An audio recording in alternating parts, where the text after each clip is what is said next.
After so many years of waiting, it feels strange to finally be able to say that Deltarune is here. It's been weeks since chapters 1 to 4 dropped, and somehow, in spite of the hours I've put in and the excitement and passion I've witnessed from the community, it still feels unreal. I'm not expecting that to change anytime soon. But regardless of whether or not it actually feels tangible, I've now had time to process the fact that I actually got to play the first half of Deltarune, and naturally, I have a lot to say about it. As I headed into Chapter 3 and 4's launch, it was important to me to make sure I did everything in my power to elevate the experience, meaning a complete replaying of Chapter 1 and 2 was unavoidable. And I'm very glad I did so, not only to ensure my file heading into the new chapters was properly Star-Walkered, but to get a taste of what Deltarune had become as a collective release. This game is beautifully cohesive in a way you might not realize in playing it piece by piece. With that said, each piece is still entirely unique, holds its own identity, and sets out to accomplish different goals within the scope of Deltarune as a whole. So, what better way to show my love for each than to rank and discuss all 4 chapters? Little side note before we get started, despite this ranking going in order from my least favorite to favorite, there hasn't been a single chapter of Deltarune that I've disliked. My experience with the game has been extremely positive, full stop. So while I'll still have points of criticism for the entries at the bottom half of the list, just know that through my lens, I'm ranking these from great to phenomenal, not from bad to good. Really, I just want to talk about Deltarune. And obviously, spoiler warning for all chapters. With that out of the way, let's do this. It's hard for me to place whether this is a hot take or not. Sure, I've seen some Chapter 3 criticism from the community, but it's also far and away provided the most immediate fan content of any Deltarune release so far, so I'm not sure where your average player sits on it. For me, Late Night just barely slides into the bottom slot. Even so, there's so much to love about this chapter. Tenna is obviously the standout here. After years of hype and anticipation, this character somehow managed to surpass our imaginations. When his little intro bit fades out and he just looks like that, you know he's gonna be incredible. And while I was perfectly willing to accept him as the goofy host archetype for the chapter, I was pleasantly surprised by how earnestly the game tackles his actual underlying characteristics. His fear of abandonment, his desire to entertain at any and all costs. I found myself way more invested than I expected to be. Chapter 3 is also our first exposure to the level of quality that the fully assembled Deltarune team is capable of achieving, and they don't hold anything back. Gameplay variety is at an all-time high here. Sometimes you're playing a top-down Zelda-like, other times you're nailing the timing in a rhythm game against Susie's best efforts.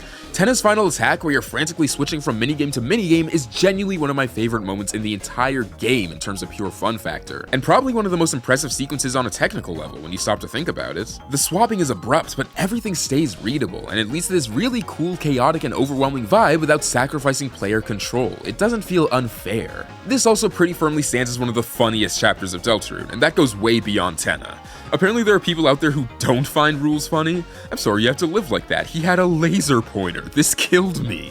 And in terms of characterization, Late Night just killed it. What a remarkable chapter to reintroduce the fun gang. While Chris's agency is, as usual, very limited, sorry buddy, Tenna's presence is able to bring so much out of them. We get a spotlight shone onto their past, their relationships. You really start to grasp how they ended up where we find them at the beginning of the game. Susie and Ralsei, on the other hand, are given more agency than ever before, and it's great. Half the fun of the game boards comes from seeing how the two of them are going to react to certain events or challenges. They really feel like a team here, all with equal valuable input.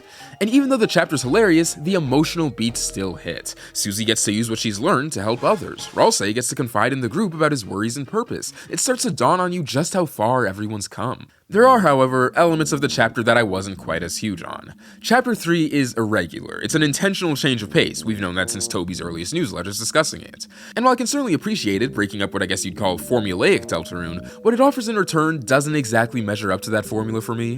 While the game boards are fun, I was mainly engaged by the character moments between the fun gang. The gameplay itself wasn't exactly riveting. And once we finally broke out of the green room, I was hoping the chapter would take the opportunity to fully tap into Deltarune's exploration elements. I was really missing them after being cooped up for so long. But the TV world, even with its amazing music, was sort of underwhelming and didn't do much to satiate my hunger for an adventure that Late Night hadn't really provided. However, that ending, man. Everything about the chapter's gameplay and tone was leading to this point, where you're met with a vicious reminder of the overarching story. The Knight's entrance is perfect, easily the game's most jaw-dropping moment. Being able to fight them less than halfway into the story is the exact kind of craziness I was hoping Toby would have in store. I might have a few issues with it, but in my mind, Chapter 3 is still a banger. I think that in an age of CG character introductions and massive, ambitious Titan fights, it's easy to look back on Chapter 1 of Deltarune and feel underwhelmed. But the beginning is still incredibly enjoyable for me, not in spite of its simplicity, but because of it. Out of every chapter we've gotten so far, Chapter 1 definitely feels the most standalone. It's missing features from the rest of the game, possesses features that the rest of the game doesn't, and tells a very compact story within its few hours. And that's without mentioning the much less evolved visuals and gameplay, since this was essentially Toby and Temmie against the world. The result is a chapter of Deltarune that feels slightly disjointed from its successors, in spite of the previously mentioned cohesion.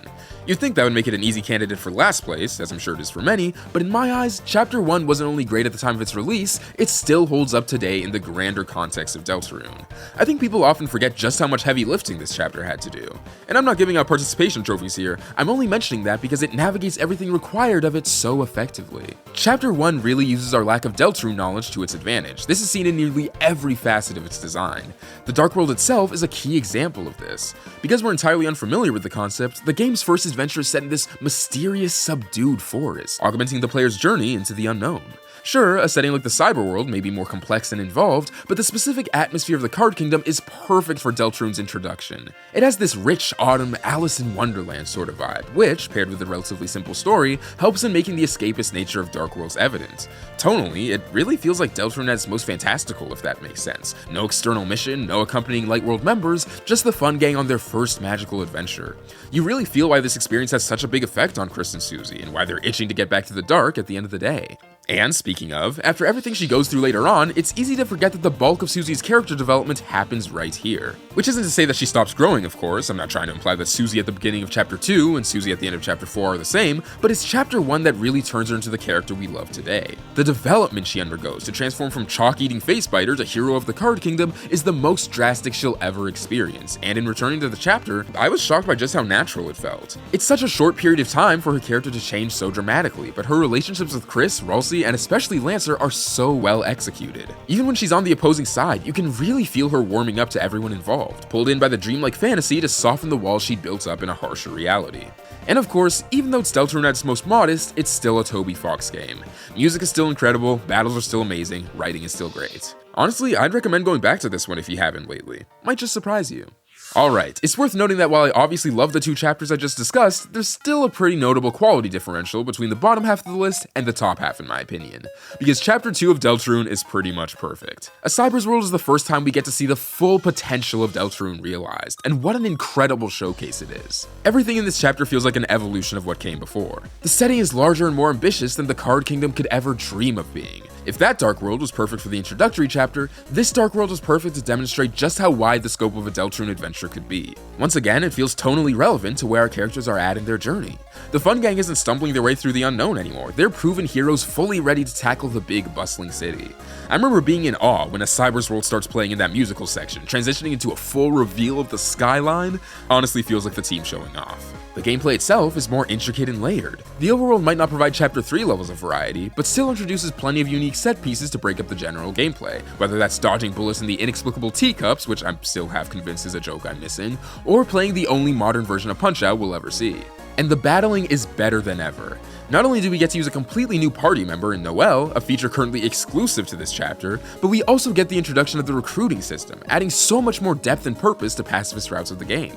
You tell me King won't talk to me if I miss someone, I'll find them. I strangely care about his opinion. And man, the story this time around is just so enjoyable. Chapter 2 is still far and away the funniest chapter of Deltarune. Sorry Tenna, I love you, but Queen and Birdly are an insane duo. Two scene stealers that often steal scenes from each other. The larger cast could have easily worked to the chapter's detriment after how focused the previous adventure was, but it just adds to the new sense of scale and quality.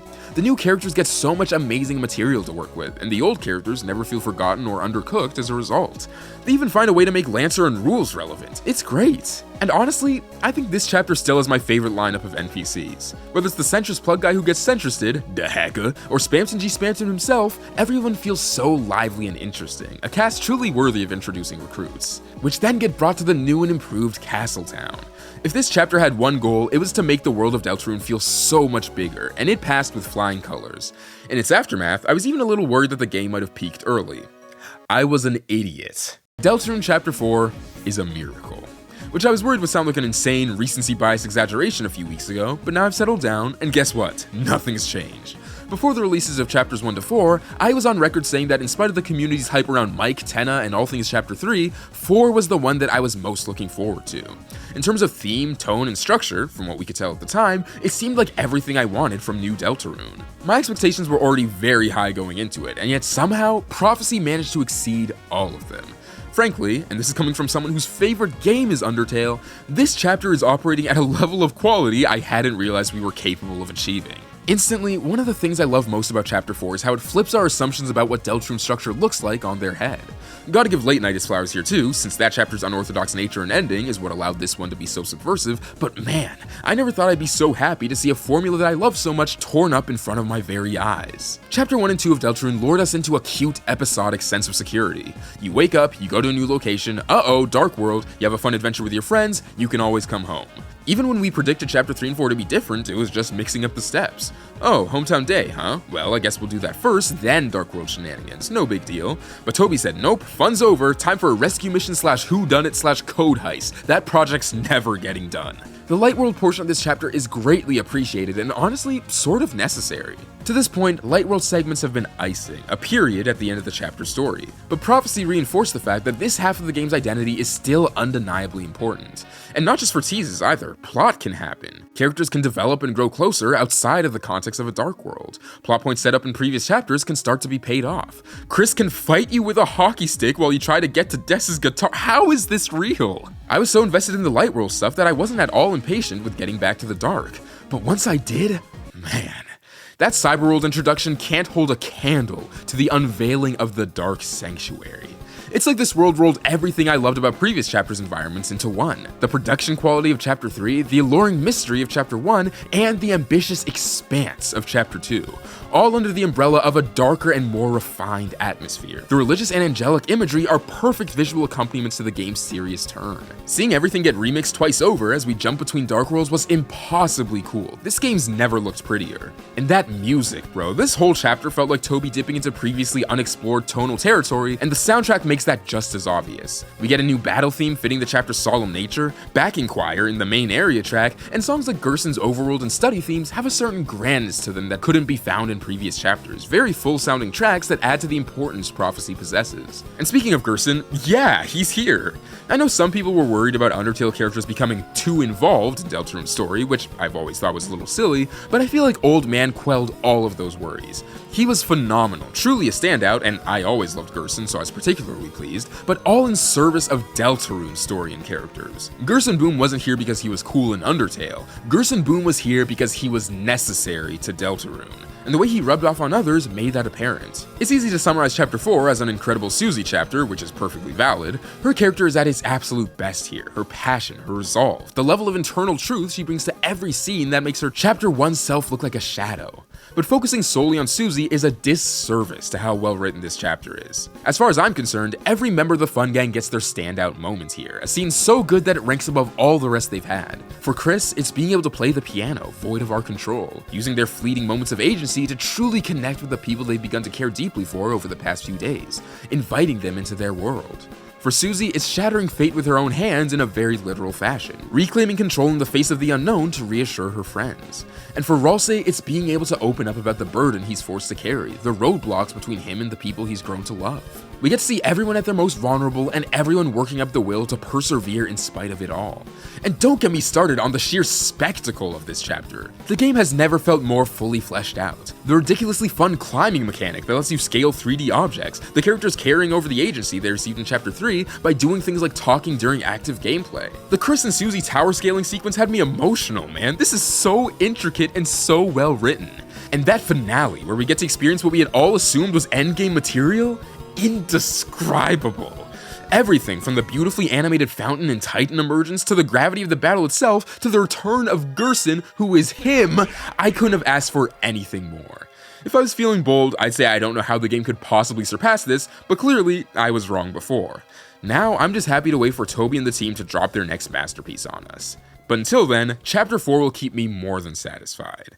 And there you have it, all 4 chapters of Deltarune ranked. This game obviously means a lot to me, and watching it grow over the years has been pretty inspiring. Seeing it transform from a self-described impossible task to a game capable of accomplishing set pieces like this is kind of beautiful. I can't wait to see where the next 3 chapters rank on my list, and if 4 is anything to go by, I think they'll be pretty high.